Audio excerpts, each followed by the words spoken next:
जय जगन्नाथ। राधे राधे। जय ठाकुर जी। बंधुगण, वृंदावनर 10म अध्याय को समस्त को स्वागत। श्रीकृष्णंकर अजा थिले राजा उग्रसेन। से मथुरार न्यायवान राजा थिले। श्रीकृष्णंकर मामू हेउछंती कंस। कंस उग्रसेनंकर पुत्र एवं अत्यंत अन्यायी थिले। कंस तांको पिता उग्रसेन को मथुरार राजसिंहासनरू विताड़ित करी बंदी करी रखिथिले। मथुरा साम्राज्य यादव वंश द्वारा प्रतिष्ठित होइथिला। श्रीकृष्ण उग्रसेनंकर नाती थिले। श्रीकृष्ण जेबे जानिले कि तांको मामू कंस अत्यंत दुष्ट प्रकृतिर एवं अन्याय भावरे तांको अजांकु गादीच्युत करिसंती एवं समस्त परिवार जनकु बंदी करी रखिसंती। सेबे श्रीकृष्ण और श्री बलराम बेनी भाई मथुरा को गले एवं कंस को बध करी तांको अजा राजा उग्रसेन को मथुरा सिंहासन रे पुनः बसाइले एवं समस्त परिवार जनकु मुक्त कले। जदि आमे श्रीकृष्ण जीवनर चरित को अनुध्यान करिबा तेबे आमे देखिबा कि श्रीकृष्ण ना मथुरार राजा बनिथिले ना द्वारिकार राजा बनिथिले। उभय साम्राज्यर राजा बनाइथिले तांकर अजा राजा उग्रसेन को। श्रीकृष्ण जदिओ यादव सैन्यंकर सेनापति तथा प्रकृत नेता थिले यादव वंशर, किंतु निजे सिंहासन आहरण करिनथिले। श्रीकृष्णंकर मृत्यु परे द्वारिका आरब सागर गर्भरे लीन होईगला। तांकर पणनाती वज्र साम्राज्यर नूतन राजधानी इंद्रप्रस्थर सम्राट होइथिले। श्रीकृष्ण जेबे मथुरारे कंस को बध कले सेबे तांकर युवावस्था। अजांकु राजगादी रे बसाई बड़ भाई श्री बलरामंक सहित उज्जैन एवं मध्य प्रदेशर अवस्थित एवं सेठाकु से गले ऋषि संदीपनींकर आश्रम को शिक्षा ग्रहण करने। संदीपनी गुरुकुल रे संदीपनी उपाध्यायंकर तत्वावधान रे संपूर्ण वेदर अध्ययन कले। सेई गुरुकुल रे श्रीकृष्णंकर भेट हैला तांकर चिरमित्र श्री सुदामा और श्री उद्धवंक सहित। गुरुकुलर नियम अनुसार भगवान श्रीकृष्ण और श्री बलराम बेनी भाईंकर मुंडन हैला। मुंड पछपटे चूल केशराशि गुरुकुलर छात्र परि थिला। श्री ठाकुर जी श्रीकृष्ण मथुरार राजकुमार। आश्रमरू घर को आसबार नियम नहीं। श्री ठाकुर जींकर मुखमंडल रे पूर्वर प्रसन्नता भाव नथिला। ब्रजभूमिर कथा मन को व्याकुलित एवं व्यथित करुथिला। झरका बाहर को वृंदावन पट को चाहि रहुथिले अनेक समय श्री ठाकुर जी। मथुरा और वृंदावनर प्रिय जनमानंकर कथा बहुत मन पड़ुथिला। काली परदिन जीवी जीवी कही वृंदावन अनेक वर्ष है जाई नथिले श्री ठाकुर जी। यशोदा मातांकर हाथ तियारी रोटी आउ माखन सहित मिश्रीर से स्वाद तांको पाई स्वप्न होइथिला। देवकी मातांकर हाथ रे प्रस्तुत 56 भोगर स्वाद पाटी को जीवार होई पारु नथिला, जहा शरीर और मन को शांत कर दउथिला। स्वप्न रे यशोदा माता देवकी माता लाला को तांकर हाथ रे खुआई दउथिले। लालार निद भांगी जाउथिला।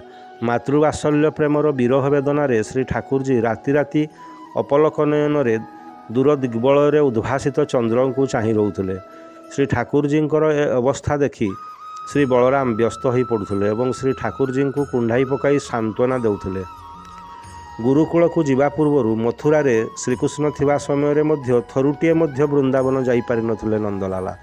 मात्र 7 किलोमीटर रास्ता मथुरारू वृंदावन। थरकर कथा, माता यशोदा मथुरा राजप्रसाद रे 56 भोग परसी देउथिले नंदलाला को। कौन कौन भोग थाली रे थिबार देखु देखु लालांको नजर पड़ीगला माखन बा लहुणी उपरे। हठात गोकुल रे माता देवकींकर लहुणी कथा मने पड़ीगला। ठाकुर जी बहुत कांदिले। माता यशोदा मध्य कांदिले। ठाकुर जी को सांत्वना देवा अत्यंत कठिन थिला। वसुदेव लालार मित्र श्री उद्धव को बुझाइबा को पठाइले। श्री उद्धव महाराज बृहस्पतिंकर शिष्य थिले। बुद्धि एवं ज्ञान रे पारंगम थिले, विद्वान थिले। मित्र लाला को टाणी नहीं एक कोठरी रे द्वार बंद करी श्री उद्धव जी ठाकुर जी को कहिले, एमिति कौन हेउछ हे परम ब्रह्म? यह कौन परम ब्रह्मंकर लक्षण? तुमे मित्र सारा संसार को शिक्षा देउछ कि आसक्ति शून्य हुओ। कौन सी वस्तु बा विषय प्रति आसक्ति शून्य हेबार शिक्षा देउछ। जार त्रिकुटी रे सारा संसार नाचु थाए। आज तुमर एक ही दशा है ठाकुर जी। एई अपाठुआ ब्रजवासी मानक पई तुमे कांदुछ। श्री ठाकुर जी टिकिए प्रकृतिस्थ हेले एवं श्री उद्धव को कहिले, हे उद्धव तुमे बुद्धिमान, तुमे ज्ञानी, हेले तुमे प्रेमर पाठ पढ़ी ना हे उद्धव। निज जीवन में प्रेम अनुभव केबे करिनाह। बृहस्पतिंकर आश्रम में शास्त्र वेद इत्यादि पढ़ी पढ़ी तुम्हें प्रेम पाठ पढ़िबार सुजोग ही पाइन। श्री उद्धव कहिले ठीक कहिछ हे माधव, जदि ए जीवन रे काल रे केबे भी सुजोग मिले तेबे मु निश्चय से प्रेम पाठ को पढ़ी एवं अनुभव करी। श्री ठाकुर जी कहिले हे उद्धव, आसक्ति अलगा जिनिस। जदि मोर वृंदावन प्रति आसक्ति थांता तेबे मु सबुदिन वृंदावन जाई फेरी पारिथांती। जदि आसक्ति थांता तेबे ब्रजवासी मानक पई मध्य ए मथुरा दूर नुह। सबुदिन सेमाने मध्य मते भेटिबा पई आसी पारिथांते। मोर एपरि क्रंदन एक आसक्ति नुह, यह आसक्ति शून्य प्रेम अटे। एपरि प्रेम रे मिलनर इच्छा मध्य न थाए। तेबे यह एक दिव्य स्मृतिर विलाप हे उद्धव। यह शुणी श्री उद्धव जी ज्ञानर बड़ बड़ भाषण देवाक लगिले। एबे श्री ठाकुर जी भाविले ए उद्धव जी को प्रेमर पाठ एबे पढ़ाइबाकू ही पड़िबो।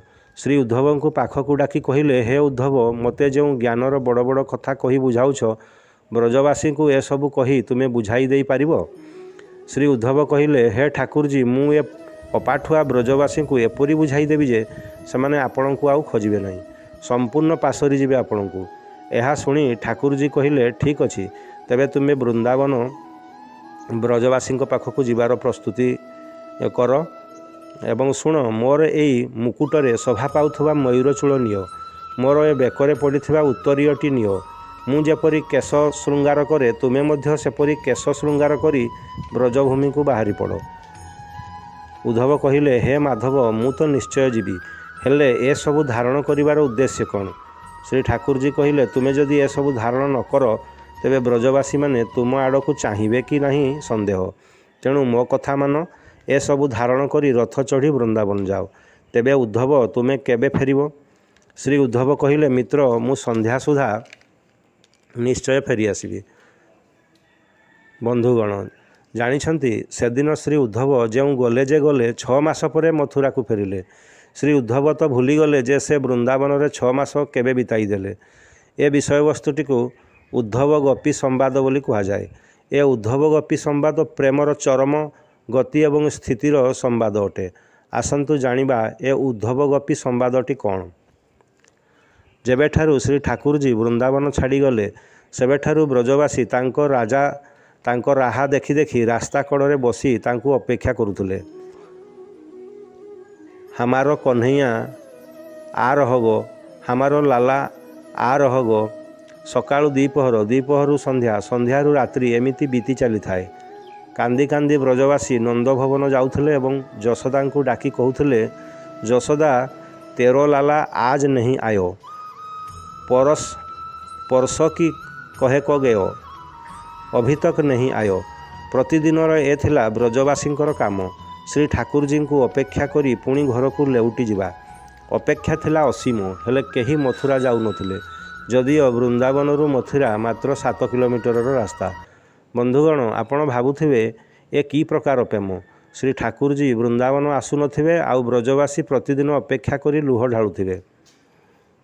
आज जेबे गोटे रथ मथुरारू वृंदावन को आसुथिबार देखिले ब्रजवासींकर सते जेमिति प्राण लेउटी आसिला। समस्ते रास्तार आगकू दौड़िले।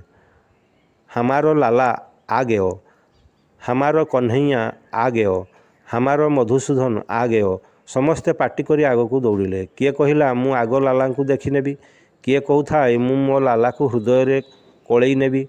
ठाकुर जींकर अत्यंत प्रिय मित्र मधुमंगलर बेनी नेत्रु अश्रुधारा बही पड़ूला। कहूला मेरो कन्हैया आ गयो। श्रीदामा श्री ठाकुर जींकर अन्यतम मित्र रास्तार किछि दूर पर्यंत दौड़ीगला एवं गोटे गछर छाई तले बसी पड़ा। मधुमंगल कहिला, ए श्रीदामा, हमारा ठाकुर जी आ गयो, बसीछु कौन, शीघ्र शीघ्र आस। श्रीदामा कहिला, मु लाला पाखकू जीवी नहीं, परसों की कह के गयो, आज आ रहे हो, आने दो उसको, मैं तो बात ही नहीं करती, बोल दो मेरे पास नहीं आयो। मधुमंगल श्रीदामा को छाड़ी आग को दौड़ी चलला। समस्त ब्रजवासी रास्तार दौड़ा लगिले। श्रीदामा भाविला, अरे समस्ते मो पूर्वर लाला को पाइबे, मते से सुख मिलनी। पुणी श्रीदामा दौड़िला। मधुमंगल श्रीदामार दौड़ीबार देखि कहिला, ଆରେ ତୁ ତ ଆଗକୁ ଲାଲାକୁ ଭେଟିବୁନି କହୁଥିଲୁ, ପୁଣି ଏଇଲେ ଦୌଡ଼ୁଛୁ କାହିଁକି? ଶ୍ରୀଦାମା କହିଲା, ନାରାଜି ବାଦ ମେ ଅଭି ତ ଯାଉଙ୍ଗା, ଲାଲା କ ହୃଦୟ ସେ ତ ଲଗା ଲୁଙ୍ଗା। ବର୍ଷ ସାରା ମୁଁ ଏତେ ବେଦନା ସହିଛି, ଏକ ବାର ଗଲେ ଲगा लूँ, फिर रूठ के चला जाऊँगा, फिर नहीं मिलूँगा लाला से। ରଥକୁ ମଝି ରାସ୍ତାରେ ଘେରିଗଲେ ବ୍ରଜବାସୀ। ରଥର ପରଦା ହଟାଇ ଦେଲେ। ରଥରୁ ଶ୍ରୀ ଉଦ୍ଧବଜୀ ବାହାରି ଆସିଲେ।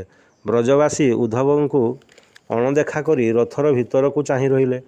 ଲାଲା କେତେବେଳେ ରଥରୁ ବାହାରିବ? ଏ ଉଦ୍ଧବ କେଉଁ ସେନାପତି ହୋଇଥିବ? ହମାର ଲାଲା ଭିତରେ ଥିବ।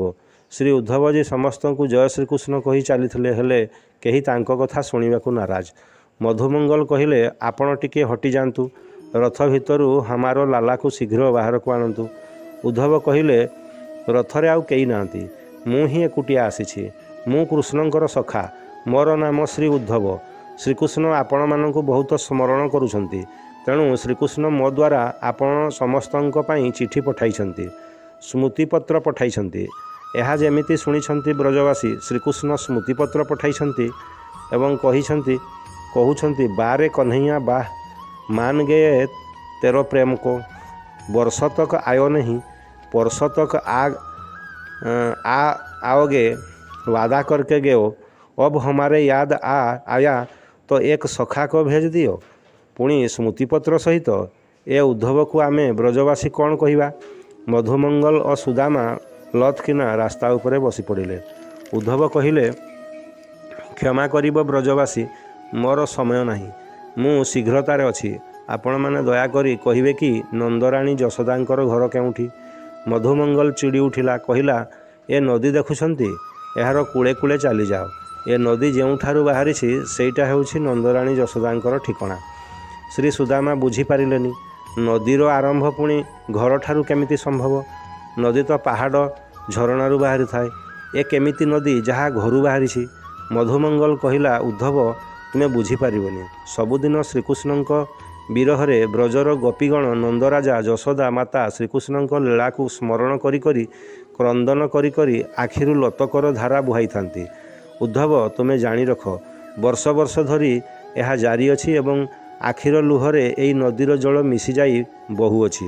ତେଣୁ ଉଦ୍ଧବ ତୁମେ ଯାଅ, ଏହି ନଦୀର ଉଦ୍ଭବ ସ୍ଥଳଟି ହିଁ ମାତା ଯଶୋଦାଙ୍କର ଗୃହ ଅଟେ। ଏଇଠି ଉଦ୍ଧବଙ୍କୁ ପ୍ରଥମ ଝଟକାଟି ଲାଗିଲା। ଉଦ୍ଧବ ଚିନ୍ତା କରିପାରୁନଥାନ୍ତି କି ବ୍ରଜବାସୀମାନଙ୍କର ପ୍ରେମ ଏପରି ସ୍ୱରୂପ ଧାରଣ କରିପାରିଥିବ। ଶ୍ରୀ ଉଦ୍ଧବ ତୁରନ୍ତ ଚଳିଗଲେ। ଯଶୋଦା ମାତା ଓ ନନ୍ଦରାଜାଙ୍କୁ ଭେଟିଲେ। ସ୍ଥିତି ଏମିତି ଥିଲା କି ବର୍ଣ୍ଣନା କରିବା ଅସମ୍ଭବ ଥିଲା। ଭାଗବତରେ ଏ ସମ୍ବନ୍ଧରେ ଗୋଟିଏ ଗୀତ ରହିଛି, ଯାହାକୁ ଭ୍ରମର ଗୀତ କହନ୍ତି। ଗୋପୀଗଣ ପରସ୍ପର ଚର୍ଚ୍ଚା କରୁଥାନ୍ତି ଏ ବିଷୟରେ ଏବଂ ଶ୍ରୀ ଉଦ୍ଧବ ଶୁଣୁଥାନ୍ତି। ଜଣେ ଗୋପୀ କହୁଛି, କାଲି କହ୍ନୈୟା ଆସି ସ୍ୱପ୍ନରେ ମୋର କଳସି ଭାଙ୍ଗିଦେଲା। ବାଚାଳ ସଦୃଶ ଗୋପୀଗଣ ନିଜ ନିଜ ପ୍ରସଙ୍ଗ କହି ଚାଲିଥିଲେ ଏବଂ ଶ୍ରୀ ଉଦ୍ଧବ ଶୁଣି ଚାଲିଥିଲେ। ଶ୍ରୀ ରାଧାରାଣୀ ମଧ୍ୟ ଗୋପୀଗଣଙ୍କ ମଝିରେ ବସି ଶୁଣୁଥିଲେ, ଆଖିରେ ଅଶ୍ରୁର ଧାରା। ଏଭଳି ସମୟରେ ଜଣେ ଗୋପୀ କହିଲା, ହେ ଶ୍ରୀ ରାଧାଜୀ, ଆମେ ଆମ କଥା ତ କହିଲୁ, ଆପଣଙ୍କର କଥା ଏବେ ଶୁଣାନ୍ତୁ। ଶ୍ରୀ ଲାଲି ରାଧାରାଣୀ ଏବେ ମୁହଁ ଖୋଲିଲେ, କହିଲେ, ହେ ଗୋପୀଗଣ, ତୁମେ ଏତେ ସୌଭାଗ୍ୟବତୀ ଯେ ଶ୍ରୀ ନନ୍ଦଲାଲା ତୁମ ସ୍ୱପ୍ନରେ ଆସୁଛନ୍ତି, ହେଲେ ମୋ କ୍ଷେତ୍ରରେ ତାହା ହେଉନାହିଁ। ତୁମର ନିଦ ହେଉଛି ଏବଂ ତୁମେ ସ୍ୱପ୍ନ ଦେଖୁଛ, ହେଲେ ମୋ କ୍ଷେତ୍ରରେ ନିଦ ହିଁ ଆସୁନାହିଁ। ଯେବେରୁ ନନ୍ଦଲାଲା ମଥୁରା ଯାଇଛନ୍ତି ମୋର ନିଦ ହିଁ ଆସୁନାହିଁ। ନିଦ ମୋର ହଜିଯାଇଛି, ତ ସ୍ୱପ୍ନ ଆସିବ କୁଆଡ଼ୁ? ଆଉ ମୋ କଥା ତୁମକୁ କ'ଣ କହିବି? ଏସବୁ ଭାବ ଶ୍ରୀ ଉଦ୍ଧବଜୀ ଶୁଣୁଥାନ୍ତି। ଗୋପୀଗଣ ଏବେ ଏକ ଗୀତ ଗାନ କଲେ। ସେ ଗୀତକୁ ଭ୍ରମର ଗୀତ କହନ୍ତି। ଏ ଗୀତରେ ଗୋପୀଗଣ ଶ୍ରୀ ଉଦ୍ଧବଙ୍କୁ ସାମ୍ନାରେ ବସିଥିବାର ଦେଖି ମଧ୍ୟ ତାଙ୍କ ଉଦ୍ଦେଶ୍ୟରେ କିଛି ନ କହି ସେଠାରେ ଉଡ଼ୁଥିବା ଏକ ଭ୍ରମର ବା ଭଁରକୁ ଉଦ୍ଦେଶ୍ୟ କରି ଗୀତଟି ଗାନ କରୁଛନ୍ତି। ତେଣୁ ଏ ଗୀତଟିର ନାମ ଭ୍ରମର ଗୀତ କୁହାଯାଏ। ଭ୍ରମରଟି କଳା ରଙ୍ଗର ଥିଲା, ତେଣୁ ଗୋପୀଗଣ ଭ୍ରମରକୁ କଳା କାହ୍ନୁ ଶ୍ରୀକୃଷ୍ଣଙ୍କର ମିତ୍ର ହୋଇଥିବ ବୋଲି ବିଚାର କରି ଗୀତଟି ଗାଉଥିଲେ। ଭ୍ରମରଟି ସହିତ ବାର୍ତ୍ତାଳାପ କରୁଥିଲେ। ଶ୍ରୀ ଉଦ୍ଧବଜୀ ସେହି ଗୀତରେ ଏତେ ମଜିଗଲେ ଯେ ଗୋପୀଗଣଙ୍କର ଚରଣରେ ବସି ତାଙ୍କର ଗୀତଟିକୁ 6 ମାସ ଶୁଣିବାକୁ ଲାଗିଲେ। ଏ ଗୀତଟି ଶ୍ରୀ ଲାଲାଜୀଙ୍କ ସହିତ ଗୋପୀମାନଙ୍କର କଥୋପକଥନର ପଦ୍ୟାଂଶ ଥିଲା। से गीतरे प्रेमर चरम गति एवं चरम स्थितिर वर्णना भरी रही। स्थिति एपरी एमिति हैला कि गोपी मानकर विच्छेद और विरहर गीत शुणी श्री उद्धवजी निजकु जड़े गोपी बोली भावी नेले एवं गोपी मानक भली क्रंदन करबाकू लागिले एवं गोपी मानक भली तांको नेत्र जुगलरू अश्रु श्री जमुना नदी में मिसी जाई बहिबाकू लागिला। केतेबेले 6 मास बीतीगला तांकू ज्ञात हैला नहीं। प्रेम विरह पागल प्राय वृंदावनर गली मानकरे बुलिबाकू लागिले श्री उद्धवजी। 6 मास पर दिने हठात तांकर ज्ञात हैला, अरे मु तो श्री उद्धव, मु गोपी नुहे, एठारे मु कौन करुछि? एमिति एपरी भाव आसीछि। श्री उद्धवजी सीधा मथुरा दौड़ीछंती रथ नहीं। श्रीकृष्ण कोठरी रे पशिछंती। श्रीकृष्णकर हाथ दुईटी को धरी पकाई बाष्परुद्ध कंठरे श्री उद्धवजी किछि कहिबाकू चेष्टा करी मध्य प्रकाश करि पारुनाहांती। श्री उद्धवजींकर अवस्था पूरा बदली जाइछि। पूर्व उद्धवजी एवं वर्तमान उद्धवजी संपूर्ण अलगा। श्रीकृष्णकर हाथ धरी अनुरोध करुछंती, हे नंदलाला चलो एई संगे संगे चलो वृंदावन, तुमको सेठाकू जिबाकू ही पड़िबो। श्री राधा, नंद बाबा, माता यशोदा, गोपीगणकर दुरावस्था मु आउ सही पारु नाही। हे माधव, एबे श्रीकृष्ण मुह खोली कहउछंती, अरे उद्धव, तुमे परा सकाळू जाई संध्या सुधा फेरी आसीबा कथा। गत 6 मास धरी तुमे कौन करुथिलो? कौन ब्रजवासी को बुझाई पारिलो? कहूथिलो एमिति बुझाई दबो जे ब्रजवासी आउ मते केबे खोजिबे नाही। कुआडे गला तुमर से ज्ञान, तुमर बुद्धि, तुमर विचार? गत 6 मास हैला तुमे गोपींको सदृश वृंदावनर गली रे पागल प्राय घूरी बुलुथिलो। वृंदावन रे सब मंगल तो? श्री उद्धवजी आंठू माड़ी श्रीकृष्ण आगरे बसी पड़ी कांदीबाकू लागिले। मते क्षमा कर दियो हे माधव, मु मो जीवन रे ज्ञान को ही श्रेष्ठ बोली मानि आसुतली, किंतु आज मुझे शिक्षा पाइली कि जीवनर उद्देश्य यही प्रेम अटे। जेपरी प्रेम यही ब्रजवासी आपण को करुछंती। मु आपण हाथ जोड़ी प्रार्थना करुछि, भिक मागुछि कि मते गोटे वचन बा गोटे कथा मते दे दियंतु कि आपण ब्रजभूमि को छाड़ी बाहर को केबे भेले जिबे नाही। यह मोर विनम्र अनुरोध। महाभारत युद्ध करिवार आवश्यकता नहीं, गीता ज्ञान प्रदान करिवार किछि आवश्यकता नहीं। ए गोपींको स्वच्छ प्रेम ठारू किछि भी महत्वपूर्ण ए संसार रे नहीं। ठाकुर जी, ए ब्रजभूमि को छाड़ी चली जिबार अधिकार आपणकर नहीं। आपणकर बिना ए ब्रजवासी विरह मरी जिबे हे देवकी नंदन। श्री उद्धव कहउथांती, हे सखा, मु सबु संभाली नेबी। माता देवकी, नंद बाबा, राजकार्य सबु मु संभाली नेबी, किंतु आपण ए ब्रजभूमि छाड़ी कुआडे जातु नहीं। द्वारिका राज्यर समस्त कार्य मु करिनेबी। श्री उद्धवर एभली कथा शुणी श्री ठाकुरजी तांकु हृदय रे भिड़ी नेले। कहिले श्रीकृष्ण, हे उद्धव, जानिछ मु तुमको वृंदावन काहींकी पठाइली? तुमे अत्यंत ज्ञानी और बुद्धिमान, हेले प्रेम पाठ तुमको जना नथिला। एबे तुमे जणे प्रेमी बनी जाइछ। एबे श्री ठाकुरजी गोटिया माया रचिले। उद्धव को आखि बंद करने को कहले एवं किछि समय परे आखि खोली उद्धव जहाँ देखिले तांकर विश्वास हैला नहीं। सारा ब्रजमंडल तांकर कोठरी रे उपस्थित थिले। एहा देखि उद्धव आश्चर्य होई पचारिले, ए कौन मु देखुछि हे सखा? श्रीकृष्ण कहिले, ए ब्रजमंडल सदासर्वदा मो सहित मो हृदय रे अति निकटरे सदासर्वदा रही थांती। मु मध्य ब्रजवासी सहित सबुबेले थाए। सेमाने मोर प्राण ठारू मध्य प्रिय अटंती। आमे परस्पर ठारू केबे हे अलगा रही परिबा नहीं। तुमको प्रेमर चरम शिक्षा देवाई मु वृंदावन पठाई। हे उद्धव, ए मथुरारू आरंभ होथुवा मोर जीवन यात्रा रे तुमे मो सहित संपूर्ण भाव में रहिबो। तुमे ज्ञानी, बुद्धिमान, गुणवान, हेले प्रेमी तुमे नथिलो। प्रेम पाठ पढ़ाइबा उद्देश्य रे तुमको मु वृंदावन पठाई बा अत्यंत जरूरी मन कली। जुगे जुगे तुमे मोर अति प्रिय सखा होई रहिबो। अर्जुन को श्रीकृष्ण भगवान गीता ज्ञानर पाठ पढ़ाई थिले, हेले श्री उद्धव को पाठ पढ़ाइबा लोकटी होउछि श्री राधा। तेणु श्री उद्धवजी श्रीकृष्णंकर अति प्रिय। श्री राधा और गोपीगण होउछंती उद्धवंकर शिक्षक। श्रोता बंधु, भागवत श्रीकृष्ण भगवान कहिसंती जे श्री उद्धव होउछंती मु ही उद्धव। आम भितर किछि प्रभेद नाही। एमिति कि जदि तुमको केबे बाटरे श्री उद्धव मिलुछंती तेबे मते ही साक्षात हो जाइछि बोली भाबी नब। तेबे श्री उद्धव कही उठिले, हे विधाता, आपण ए सृष्टि को गढ़ी। आपण समस्त प्राणीर कर्म अनुजाई तार परवर्ती जन्म निर्धारण करिथांती। मु उद्धव आपण को विनीत प्रार्थना करुछि कि मोर सत्कर्म अनुसार जदि मोर पुनर्जन्म आपण चाहिए ତେବେ ମୋର ସମସ୍ତ କର୍ମ ବଚନ ଭାବ ଅନୁସାରେ ମୋର ଜନ୍ମ କେବଳ ଏହି ବୃନ୍ଦାବନରେ ହିଁ ଦେବ। ମୁଁ ଏହା ମଧ୍ୟ ଅନୁରୋଧ ରଖିବି ହେ ବିଧାତା କି ପୁନର୍ଜନ୍ମ ହେଲେ ମୋତେ ମାନବ ଜନ୍ମ ନ ଦେଇ କେବଳ ମାତ୍ର ଏକ ଛୋଟ ବୃକ୍ଷର ଜନ୍ମ ଦେବ, କାରଣ ବୃନ୍ଦାବନରେ ଭକ୍ତ ଗୋପୀମାନଙ୍କର ଚରଣ ଧୂଳିରେ ମୋର କ୍ଷୁଦ୍ର ଅଙ୍ଗ ସିକ୍ତ ହେଉଥିବ। ମୁଁ ସେଥିରେ ତଲ୍ଲୀନ ହୋଇ ରହିବି। ବାସ୍ ଏହା ହିଁ ମୋର ପ୍ରାର୍ଥନା। ଏପରି ସ୍ଥିତି ଥିଲା ଶ୍ରୀ ଉଦ୍ଧବଙ୍କର। ଉଦ୍ଧବଜୀଙ୍କର ଏକ ବିଶେଷତା ଅଛି ବନ୍ଧୁ। ସେ ବିଶେଷତାଟିକୁ ଆସନ୍ତୁ ଜାଣିବା। ଯେବେ ଦ୍ୱାରିକାରେ ଯାଦବ ବଂଶ ଲୋପ ପାଇଯିବାର ଅଭିଶାପ ଦେଲେ ଋଷିଗଣ, ସେବେ ସମସ୍ତ ଯାଦବଗଣ ଆସି ଶ୍ରୀକୃଷ୍ଣଙ୍କୁ ପ୍ରାର୍ଥନା କଲେ, ହେ କୁଳଶ୍ରେଷ୍ଠ, ଏ ଅଭିଶାପରୁ ଯାଦବ ବଂଶକୁ ଉଦ୍ଧାର କରନ୍ତୁ। ଏ କଥାକୁ ଶ୍ରୀ ଉଦ୍ଧବ ମଧ୍ୟ ଶୁଣୁଥିଲେ ଏବଂ ସେ ନିଜେ ମଧ୍ୟ ଯାଦବ ବଂଶଜ ଥିଲେ। ଶ୍ରୀକୃଷ୍ଣ କହିଲେ, ଗୋଟିଏ ମାତ୍ର ଉପାୟ ରହିଛି। କୃଷ୍ଣ କହିଲେ, ସୌରାଷ୍ଟ୍ରରେ ଶ୍ରୀ ଶଙ୍କରଙ୍କର ଏକ ମନ୍ଦିର ରହିଛି, ନାମ ହେଉଛି ସୋମନାଥ ମନ୍ଦିର। ଏ ମନ୍ଦିର ଅଭିଶାପକୁ ଦୂର କରିବା ପାଇଁ ଖ୍ୟାତି ଲାଭ କରିଛି। ଏହା କିପରି ଜାଣିବା ପାଇଁ ହେଲେ ଏକ ଘଟଣାର ଅବତାରଣା କରିବାକୁ ପଡ଼ିବ। ସେ ଘଟଣାଟି ଶୁଣନ୍ତୁ। ଚନ୍ଦ୍ରମା ହେଉଛନ୍ତି ରାଜା ପ୍ରଜାପତି ଦକ୍ଷ ପ୍ରଜାପତିଙ୍କର ଜ୍ୱାଇଁ। ଦକ୍ଷ ପ୍ରଜାପତିଙ୍କର କନ୍ୟାଙ୍କୁ ଚନ୍ଦ୍ରମା ବିବାହ କରୁଥିଲେ। ମାତ୍ର ଦେଖାଗଲା କି ଚନ୍ଦ୍ରମା ତାଙ୍କର ଅନ୍ୟ ରୋହିଣୀ ନାମକ ପତ୍ନୀଙ୍କୁ ଅଧିକ ପ୍ରେମ କଲେ। ତେଣୁ ଦକ୍ଷଙ୍କର ଝିଅମାନେ 27 ଜଣ ଦକ୍ଷ ମହାରାଜାଙ୍କର ଝିଅଙ୍କୁ ଚନ୍ଦ୍ରମା ବିବାହ କରୁଥିଲେ ଏବଂ ସେ ଝିଅମାନେ ପିତାଙ୍କଠାରେ ଏ କଥାକୁ ଅଭିଯୋଗ କଲେ। ଦକ୍ଷ ପ୍ରଜାପତି ଏ କଥା ଶୁଣି ଅତ୍ୟନ୍ତ କ୍ରୋଧିତ ହୋଇ ଅଭିଶାପ ଦେଲେ କି, ହେ ଚନ୍ଦ୍ର, ତୁମେ ତୁମର ପୂର୍ଣ୍ଣ ଚନ୍ଦ୍ରମା ରୂପକୁ ନେଇ ଯେଉଁ ଗର୍ବ କରୁଛ, ଆଜିଠାରୁ ତୁମେ ରୂପହୀନ ବନିଯାଅ। ଏ ଅଭିଶାପ ପାଇ ଚନ୍ଦ୍ରମା ବ୍ୟଥିତ ହେଲେ ଏବଂ ଦକ୍ଷ ପ୍ରଜାପତିକୁ କହିଲେ, ଆପଣଙ୍କ ଅଭିଶାପ ଦ୍ୱାରା ମୋର ସତ୍ତା ହିଁ ଲୋପ ପାଇଯିବ। ମୋର ମୃତ୍ୟୁ ଉପରାନ୍ତେ ଆପଣଙ୍କର 27 ଜଣ ଝିଅ ବିଧବା ହୋଇଯିବେ।